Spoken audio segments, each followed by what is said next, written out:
Welcome back to IM1, everybody. Today's lesson 3.11. How can I see it? Spatial visualization and reflection. So pretty much we're taking a little bit of a break on algebra when we start talking about a little bit of geometry now. So today, pretty much the learning target would be that you'll be able to use your visualization skills to investigate reflections.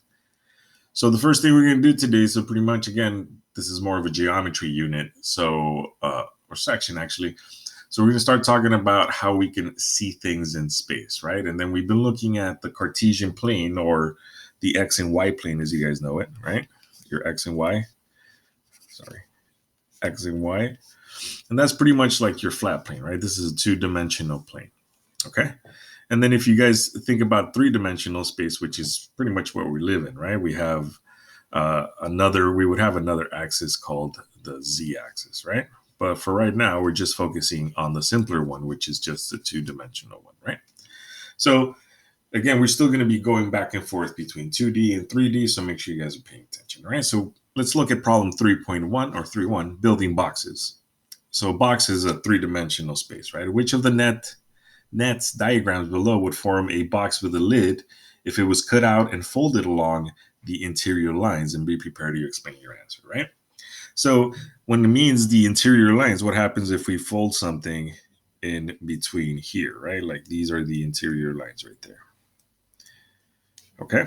So I'm going to put a link right there so you guys can click on it. And then we're going to see that pretty much you guys have this. So this is our first net. What do you guys think? Well, this creates, right? It's in the same shape. It's right there. You can click on it, move it around, see what happens, right?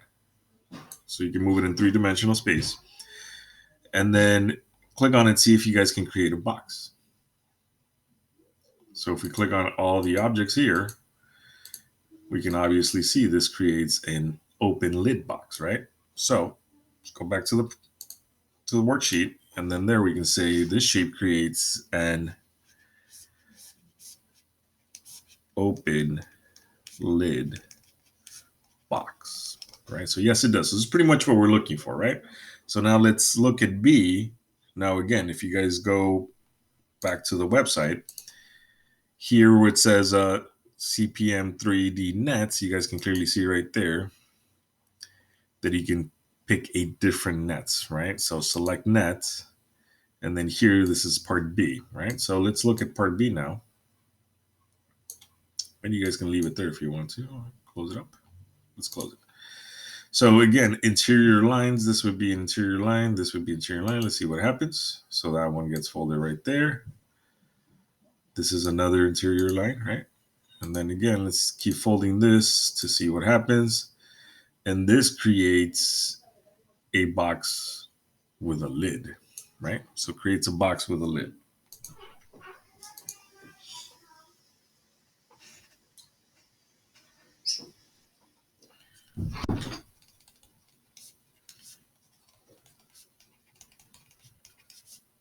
All right.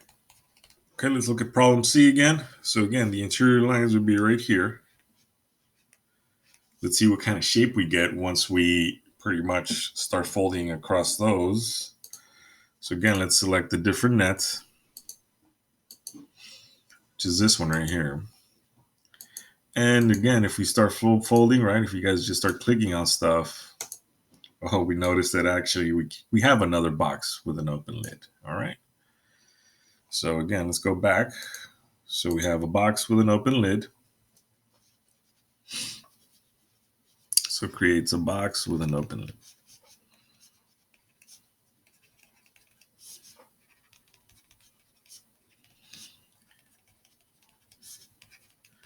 All right. And then D, again, your interior lines would be these right here, right? And that one as well. So what kind of shape do you guys think this creates? Does it create a regular box or just a box with an open lid? So again, if we go back, we can check our work right here. That would be part D. Again, click on the sides, right? And this creates pretty much, we still have one more side to fold. So this would create a box with a lid, right? So box with a lid. Right. So it creates a box.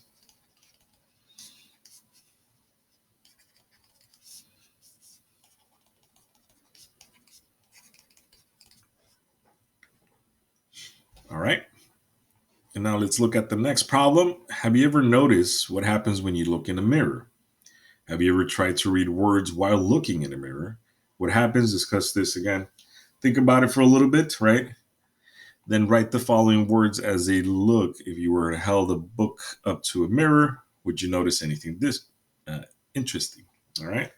So there's a couple of things you guys can do here. What if you, let's say, so when you guys look in the mirror, right? Think about the things that happen. Like if you have a mirror right there handy, think about the things that happened when you're looking at yourself in the mirror, right? So one of those things might be things get flipped over, right? So if we were to put a mirror on this part of the word, right, we would pretty much still, O would still the same, right? And then E would be backwards now, right? It would look more like a 3, right, if we were to reflect it. And then the G would also be backwards, right? So G.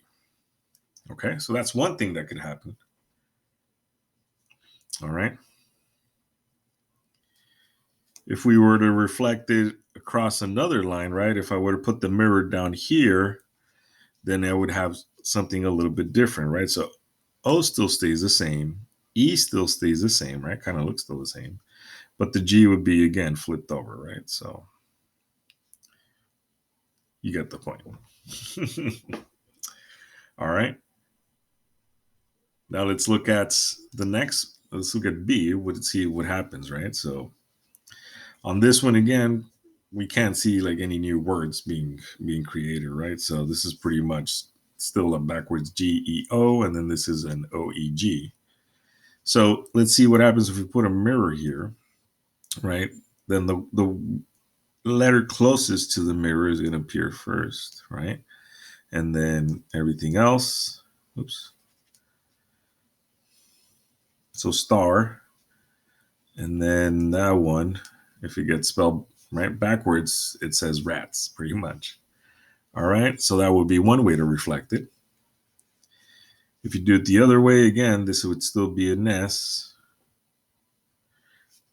And then this would be the T, this would be the A, and then this would be the R, right? And then for part C, again, let's try a different line of reflection, right? So let's put it right here. So if we put this one right here, we get W, O, W. Okay, so we get the same word, right? We get wow. And then if we put the line of reflection at the bottom of it or on top of it, let's put it on top, it's still going to be the same thing. All right, if I put the line of reflection right there, I get a different word. I get mom. All right. Okay.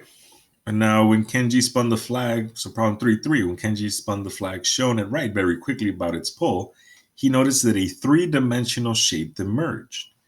What shape did he see? And then draw a picture of the three-dimensional shape on your paper and be prepared to defend your answer, right? So if you were to spin this little flag, right? So if you guys have something that looks like a flag, or even if you can put a piece of tape right here and then cut a little triangle and put it on your pencil right there. If you guys were to spin it around this axis, what do you think would happen? What would it look like? So if you guys were to spin it, right, if we start spinning that around the axis, then we would pretty much get this shape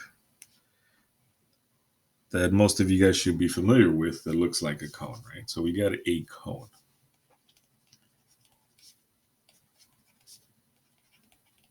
All right. So if we rotate a flag quickly, right, it creates the shape of a cone. What would the flag need to look like so that a sphere, the shape of a basketball, is formed when the flag is spun about its pole? So draw an example. So what shape would you guys need to create a sphere? Remember, a sphere is just the shape of a ball, right? So pretty much here we would need a semicircle, right? You don't need the full circle, you just need the semicircle. Because when you spin it, right, if you were to spin it, then that would create pretty much your sphere. All right. It says Hunter did not spin the triangular flag all the way around its pole. He only turned it 180 degrees. On his paper, he recorded the resulting flag image. Rather than what he saw while it was moving, he wrote the flag seems to have flipped over the pole. Which way is the flag pointing now?